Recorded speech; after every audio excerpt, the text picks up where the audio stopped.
ఓం నమః శివాయ శ్రీమాత్రే నమః. మిత్రులకి శ్రేయభిలాషులకి అలాగే నన్ను ఎంతగా ఆదరిస్తున్న యూట్యూబ్ ప్రేక్షకులందరికీ కూడా పేరు పేరు ధన్యవాదాలు. మిత్రులారా, మీ అందరికీ పరాదేవత ఎల్లవెల్లలా మీతో ఉండి మీ మనోవాంఛ నెరవేర్చాలని మనస్ఫూర్తిగా కోరుకుంటున్నాను. ఈరోజు మనం అతి పురాతనమైన తేలికైన ఉపాయం తెలుసుకుందాం. మీకు ఎటువంటి సమస్య ఉన్నా, మీరు సమస్యలతో ఇబ్బంది పడుతూ ఉన్నా, మీ సమస్యలను తొలగించుకోవడానికి అతి తేలికైన అతి పురాతనమైన తాంత్రిక ఉపాయం. ఇది మన పెద్దలు నిత్య జీవితంలో భాగంగా చేశారు. ఎవరైతే ఇబ్బందులు పడుతూ ఉంటారో వారు తప్పకుండా ఈ ఉపాయాన్ని ఆచరించేవారు. కాలక్రమేణా మనం దీన్ని వదిలేసాం. ఇది నిత్య జీవితంలో మనం పూజలు చేయలేకపోతున్నాము, ఏది చేసినా కలిసి రావడం లేదు, ఇబ్బందులు పడుతున్నాము అనుకునేవారు ఈ చిన్న పరిహారాన్ని ప్రయత్నపూర్వకంగా చేయండి. ఖచ్చితంగా ఫలితం వస్తుంది. ఈ ఉపాయాన్ని ఎలా చేయాలి, ఏ విధంగా చేయాలి, ఏ పదార్థంతో చేయాలి మీకు వివరిస్తాను. అలాగే మీకు ఈ వీడియో నచ్చినట్లయితే లైక్ చేయండి, ఛానల్ని సబ్స్క్రైబ్ చేసుకోండి, పక్కనే ఉన్న గంట సింబల్ని యాక్టివేట్ చేసుకోండి, 10 మంది మిత్రులకి షేర్ చేయండి. అలాగే కొత్త ఛానల్స్ 2 పెట్టడం జరిగింది, వాటిని మన వీడియో డిస్క్రిప్షన్లో ఇవ్వడం జరిగింది, వాటిని కూడా సబ్స్క్రైబ్ చేసి గంట సింబల్ని యాక్టివేట్ చేసుకోండి.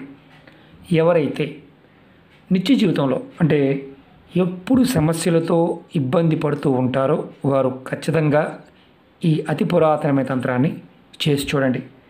అంటే కుటుంబ సభ్యుల మధ్య గొడవలు, అలాగే శనిగ్రహం నీచ స్థానంలో ఉన్నప్పుడు, జాతకరీత్యా శని నీచంగా ఉన్నప్పుడు మనకు అనుభవాలే మిగులుతాయి. ఆర్థికంగాను మానసికంగాను చాలా సమస్యలు వస్తూ ఉంటాయి. అలా ఇబ్బంది పడుతూ ఉన్నవారు కూడా ఈ ఉపాయాన్ని చేయవచ్చు. అలాగే చేస్తున్న ఉద్యోగంలో, చేస్తున్న పనుల్లో ఇబ్బందులు, వ్యాపారంలో నష్టాలు రావడం, ఏదైనా వ్యాపారం మొదలుపెట్టాం అది మూతపడిపోవడం, అలాగే ఉద్యోగం పోవడం, అనేక అనారోగ్య సమస్యలు ఇబ్బంది పెట్టడం, కుటుంబంలో ఒకరి తర్వాత ఒకరికి అనారోగ్య సమస్యలు రావటం, భార్యాభర్తల మధ్య గొడవలు, కుటుంబ సభ్యుల మధ్య అంటే ఉన్న వాళ్ళ మధ్య మేము గొప్ప, మా మాటే వినాలి, మేము చెప్తున్నదే కరెక్టు అని కుటుంబ సభ్యులు ప్రవర్తిస్తూ ఉన్న వారి జాతకంలో శని భగవానుడి యొక్క ప్రభావం అధికంగా ఉందని అర్థం.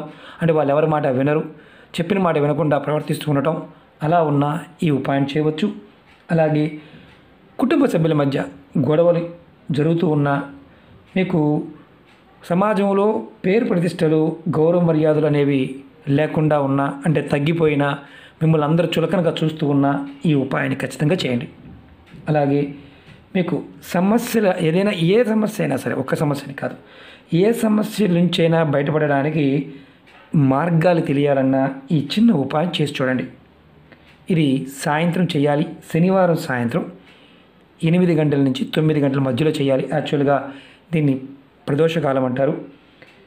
ప్రదోషకాలంలో ఎవరైతే శివుణ్ణి ఆరాధిస్తారో, అంటే సహజంగా త్రయోదశిలోను ఏకాదశి ఈ సమయాల్లో శివాభిషేకం చేస్తూ ఉంటాం. మనం ఈ ప్రయోగం మన జాతకాన్ని మార్చుకోవడానికి, మన సమస్య నుంచి బయటపడడానికి దీన్ని ప్రదోషకాలం దీపారాధన అంటారు. రకరకాల విధానాలు ఉన్నాయి. ఇది ఒక పురాతనమైన తాంత్రిక ఉపాయం. అంటే ఈ విధానం కూడా చాలా చిన్నగా ఉంటుంది, పురాతనమైంది. ఇది ప్రదోషకాలంలో చేయటం వల్ల, ఆ సమయంలో శివారాధన చేయటం వల్ల అద్భుతమైన ఫలితం ఉంటుంది. అంటే మనం సూర్యాస్తమయం అయ్యే సమయానికి, మనం ఎక్కడున్నా సరే, ఏ దేశంలో ఉన్నా సరే, సూర్యాస్తమయం అయిన తర్వాత 2 గంటల 24 నిమిషాల తర్వాత నుంచి ఈ సమయం ప్రదోషకాల టైం అంటాం. అంటే ఈ సమయంలో దీపారాధన చేయటం వల్ల అద్భుతమైన ఫలితం ఉంటుంది. శివారాధన చేయటం వల్ల కూడా అద్భుతమైన ఫలితం ఉంటుంది. ఈ ఉపాయాన్ని మీకు సమస్యలు, ఇబ్బందులు పడుతున్నవారు ఈ కాలంలో, అంటే ప్రదోషకాలంలో చేయటం వల్ల సమస్యల నుంచి బయటపడతారు. అలాగే ఈ సమయంలో ఇప్పుడు మనం పాండమిక్ సమయం ఎదుర్కొంటున్నాం. ప్రతిరోజు కూడా ప్రదోషకాల సమయంలో మృత్యుంజయ మహామంత్రాన్ని జపించడం వల్ల ఏదైతే మనం మహమ్మారి వల్ల ఇబ్బంది పడుతున్నామో, అనారోగ్య సమస్యలతో ఇబ్బంది పడుతున్నామో దాని నుంచి కూడా బయటపడవచ్చు. అంటే ఆ మంత్రం మనల్ని రక్షిస్తుంది. ఆ సమయంలో శివుడు చాలా ఆనందంగా ఉంటాడు, శివతాండవం చేస్తూ ఉంటాడు. మనం మృత్యుంజయ మహామంత్రాన్ని జపం చేయడం వల్ల కుటుంబ సభ్యులు అనారోగ్యంగా ఉన్నా, ఆ భయం ఉన్నా తొలుగుతుంది. అలాగే మీరు ఆ సమయం మీరు చక్కగా ఈ చిన్న దీపారాధన చేసి చూడండి. మీరు ఖచ్చితంగా ఆ ఇబ్బంది నుంచి బయటపడతారు. శనివారం నాడు ప్రదోష కాలంలో శనిదేవుణ్ణి పూజిస్తారు, అలాగే శివుణ్ణి పూజిస్తారు. శని దోషాల నుండి బయటపడడానికి కూడా చాలా వరకు చాలామంది చేస్తూ ఉంటారు. ఇది రెగ్యులర్గా చేసే ఉపాయం.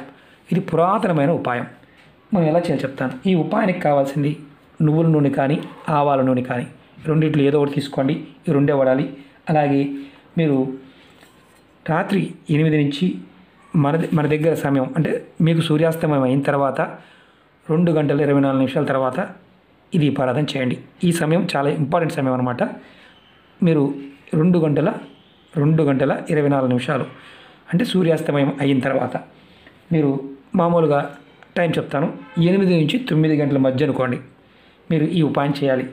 మీరు చక్కగా 8 గంటలకు ఒక రాగి పాత్ర తీసుకోండి, లేదా ఇత్తడి గిన్నె కానీ రాగి గిన్నె కానీ తీసుకోండి. లేదంటే మీ దగ్గర ఇవి లేదు, ఇత్తడిది లేదు, స్టీల్ పాత్ర అని తీసుకోండి. తీసుకొని దానిలో మీరు చక్కగా నూనె పోయండి. నువ్వుల నూనె కానీ లేదా ఆవ నూనె కానీ నేను చూపిస్తాను. ఇలా పోయండి. జస్ట్ చూపించడం కోసం మాత్రం పోసాను. ఇది కాపర్ ప్లేట్. ఇది దీనిలో నూనె పోయండి. తర్వాత ఈ నూనెలో అంటే మీరు ఇది ఎక్కడ చేయాలి అని అనుమానం వస్తుంది. మీ పూజా మందిరంలో కానీ మీరు చేయవచ్చు, ఎక్కడైనా చేయవచ్చు, ఇబ్బంది ఏం లేదు. ముందుగా మీరు ఏం చేస్తారంటే ఎవరైతే సమస్యలతో ఇబ్బంది పడుతున్నారో వారు మాత్రమే చేయండి. సమస్యలు లేని ఎవరు చేయవద్దు. నూనె పోయండి. తర్వాత ఈ నూనెలో మీ ముఖాన్ని చూసుకోండి. ఇందులో మీ ముఖం చూసుకోండి. గురువుగారు మా ముఖం కనిపించలేదని గురువుగారు అనుకోవచ్చు. నూనె పోసిన తర్వాత నూనెలో మీ ముఖం చూసుకోండి. ఇప్పుడు నా చేయి కనిపిస్తుంది నూనెలో, చూడండి. అలా మన ముఖం కూడా కనిపిస్తుంది. చూసిన తర్వాత మీరు ఇది చేస్తున్నప్పుడు, ఈ ఉపాయం చేస్తున్నప్పుడు మీ ముఖం తూర్పు వైపు ఉండాలి. మీరు మీ పూజా గదిలో చేయవచ్చు, ఏ గదిలో అయినా చేయవచ్చు. తర్వాత నూనెలో ఇలా 2 ఒత్తులు, తెల్లటి ఒత్తులు 2 ఒత్తులు వేయండి. ఇలా ఇది నేను చూపించడం కోసం మాత్రమే చేస్తున్నాను, గుర్తుంచుకోండి. ఇలా 2 ఒత్తులు వేయండి. మీరు నూనెలో ముఖం చూసుకుంటున్నప్పుడు మీ ముఖం తూర్పు వైపు ఉండాలి, అది గుర్తుంచుకోండి. మీరు ఇలా 2 ఒత్తులు వేయండి. మీరు చూసుకున్న తర్వాత సమస్య ఏదైతే ఇబ్బంది పడుతున్నారో ఆ ఇబ్బంది అంటే మీరు ఇబ్బంది ఏదైతే ఉందో ఆ ఇబ్బంది మనసులో తలుచుకోండి. అది ఆరోగ్యం కావచ్చు, వ్యాపారం కావచ్చు, ఏదైనా సరే. తర్వాత మీరు చక్కగా ఈ ప్లేట్ని కానీ గిన్నెని కానీ తీసుకుని వెళ్ళి దీపారాధన చేయాలి. మీరు ఇంటి గుమ్మం బయట ఎడం వైపు పెట్టాలి. మీరు ఎడం వైపు అంటే మీకు అనుమానం వస్తుంది. మీరు ఇంటిలోకి బయట నుంచి లోపలికి వచ్చేటప్పుడు మీ ఎడమ చేతి వైపు ఇది పెట్టాలి. వెలిగించి పెట్టండి. వెలిగించకుండా కాదు, వెలిగించి పెట్టాలి. చూపిస్తాను కూడా. మీరు వెలిగించిన తర్వాత అక్కడ పెట్టండి. వెలిగిస్తాను.